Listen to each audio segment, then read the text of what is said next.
Hey guys, here we are again for another episode of Japanu Toys. You guys voted on my last vlog, and the winning guys were the Mashin Chasers. You wanted to see him first. He is from Kamen Rider Drive, from the Toyzu series, which is not the fancy figure art line, it is the kiddie line, which I think I'm just going to stick with instead of figure arts because they're much more playable and stuff, but I'll get into that in the actual video. How is this guy? How is the figure? Because he is a very detailed looking dude. Does it translate well to a smaller, cheaper budget line, or does it kind of all fall apart? We'll find out in this episode.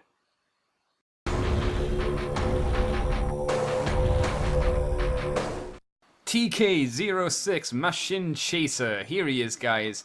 The Shinigami slash Reaper of the show. Going around beating up them smelly humans because, you know, those roid mutes need defending and such. This guy, straight away, gotta say, is filled with a buttload of molded detail. All of it seems to be pretty unique to him as well compared to the Drive figure, which I've had a quick look at. It all seems to be his own apart from the hands, which seem to be universal for the most part.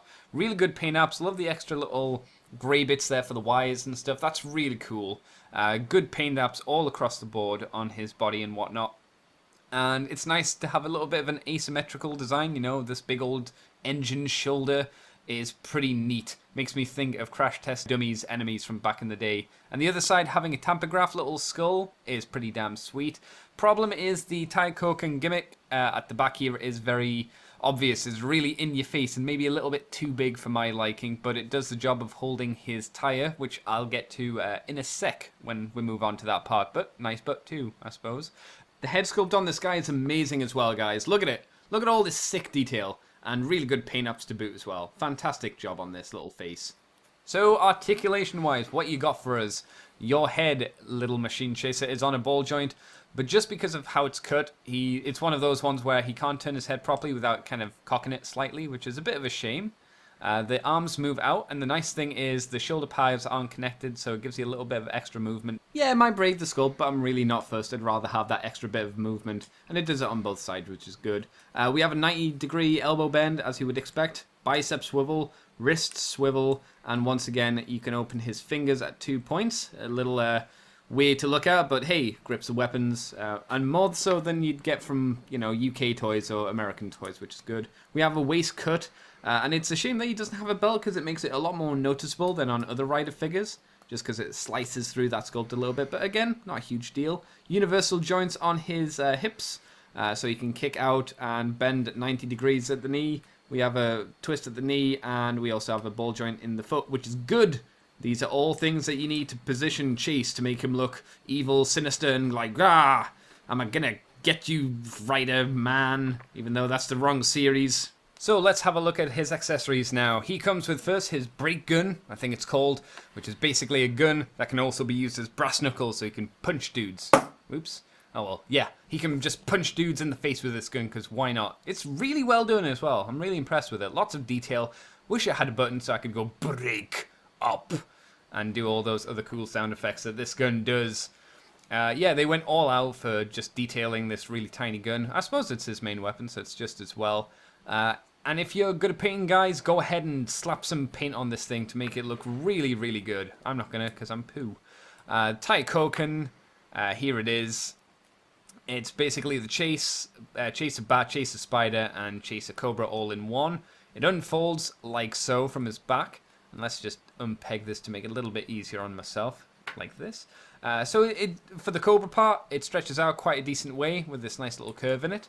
And you'll just fold it up for his back. And it would peg in the top there. I wish it was a bit more sturdy of a peg. It's a bit loose and a bit like, yeah, but what are you going to do? And then you'll just fold it up like so for his back storage. The wings for the bat will go up and down. They'll flap, as you would expect. Well detailed as well, by the way. And the spider bit just kind of unflips forward, or flips forward, I should say. And then it's just a matter of pegging it together and sticking it onto his back. And they did a really cool thing here, because you'll slap it onto his back, and it is real wobbly. It's loose. This would just spin around. So what they thought was they'd go, hey, get this little peg, put it into his port, connect the ports to wires so it makes it look like it's part of his body, which I think is a really good idea. It's not just like, oh, let's just peg and port it. Let's give a reason for it, which I'm like, oh, that's pretty neat. Here is a port on his forearm, which is, of course, for where you would put the peg I was talking about previously. And this is how you'll secure it, the weapon mode, onto his forearm. It's not great, and it requires a bit of finagling, just because of how short the wire is. But once it's in, it's in. Yeah, there you go. That's the Cobra part. It looks quite good.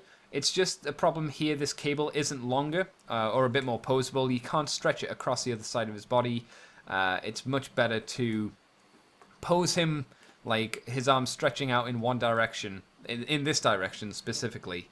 I really do wish it could go over the other side of his body, just for a few more posing options and stuff, but it's one of those conceits I'm willing to make for a kid's toy line. And then you'll just want to stick this part back on, and there you go. That's his full Chaser Cobra. Fold it back, unfold the wings for Chaser Bat, which I think looks really good actually. Fold them away, flip the claw forward, and maybe get him to hold it, and there's Chaser Bat, Chaser Spider. It's nice, but I really do wish there was a bit more to it. And of course, he can hold his gun, or he's meant to while doing this stuff. But yeah, wish it was a bit better.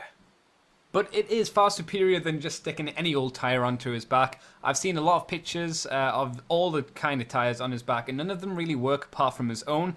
So it's a gimmick that really only has one wheel to work well on him, which is kind of a shame, but it's not a deal breaker for me, as the sculpt is really good. He could be a bit bulkier, like he is in the show, to make him a bit more intimidating. But I don't find that it really detracts from my enjoyment of the figure, because I really like how it's been sculpted. I think the paint jobs, for the price that you pay for it, is incredible. Though could do with a few more bits here and there.